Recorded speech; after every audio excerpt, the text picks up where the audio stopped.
नाम हेउछि गाड़ी चली ब्रूम ब्रूम। दिया जाइथिबा खेल द्वारा पिलाटी निज शरीर उपरे भल भाବରେ नियंत्रण करबा शिखिथाए।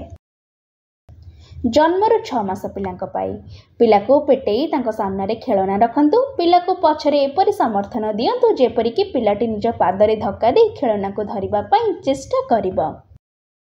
7 मासरू 12 मास पिलांक पाई डोरी रे टाणिबा खेलना को पिला ठारू एक उच्च स्थान रे रखंतु।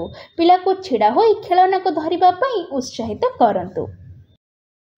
13 ରୁ 24 मास पिलांक पाई पिलाटी डोरी रे टाणिबा खेलना को टाणी टाणी चलंतु। खेलना को चलाइला बेले पिला को घूं घूं कहिबा पई कहंतु। 25 ରୁ 36 मास पिलांक पाई पिलांक बाटरे ओढ़णी कंढे इत्यादि रखंतु। पिला को खेलना को टाणी सेगुडी को ऊपर डेइबा पई कहंतु।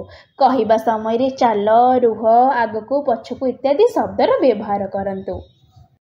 आपणक एवं पिलांक भितर संपर्क को आहुरी गभीर हेबा पई दिन रे किछि समय पिलांक सह बितांतु। दिया जाइथिबा खेल गुडिक पिलांक सह खेलंतु एवं आपणक अनुभव आमको अवश्य जणांतु।